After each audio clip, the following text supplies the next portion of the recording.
मैं जब भी आपके जैसी पब्लिक देखता हूँ तो दो लाइनें ज़रूर कहता हूँ कि यूं ही लौट जाएंगे लोग नज़ारा लेके, यूं ही लौट जाएंगे लोग नज़ारा लेके, जैसे लहरें सागर का किनारा लेके।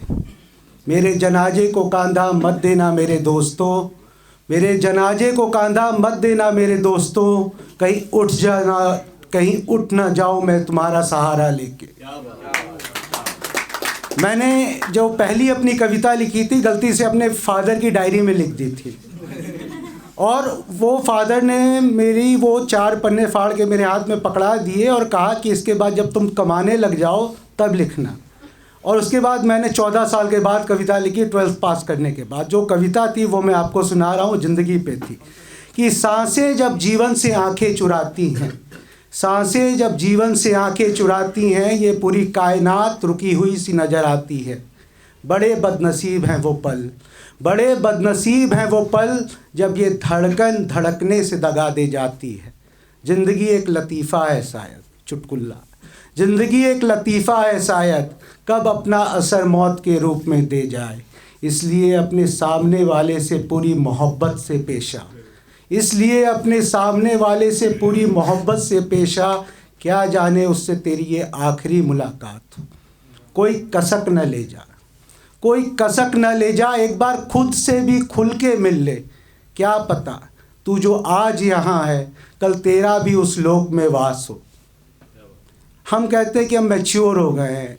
बचपन में हम पॉकेट से चॉकलेट निकालते थे और एक गंदे संदे बच्चे को पकड़ा देते थे और कुछ नहीं सोचते थे, लेकिन आज मैच्योरिटी के नाम पे हम इमोशनल लेस हो गए। उसमें मैंने दोनों लाइनें लिखी थी कि मन की गांठें खोल, मन की गांठें खोल, और ज़िंदगी की सारी हकीकतों को उस हकीकत तक सोच कि तेरा खुदा जो तुझसे दूर हो गया था एक बार फिर आकर तुझसे मिल जाए, एक बार फिर आकर तुझसे मिल जाए।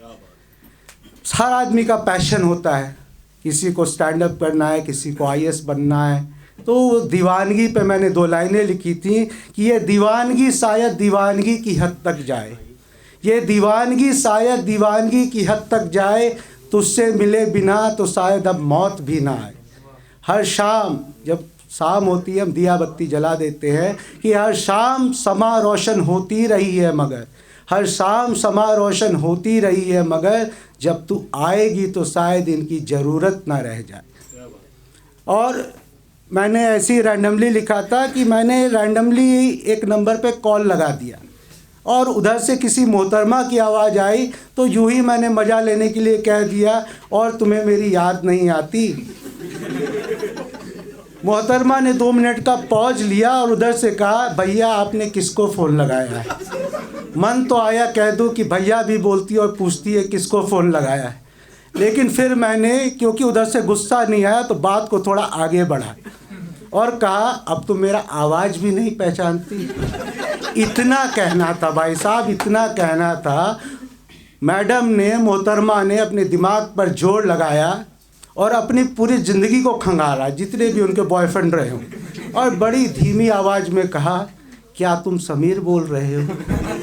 इतना सुनना था।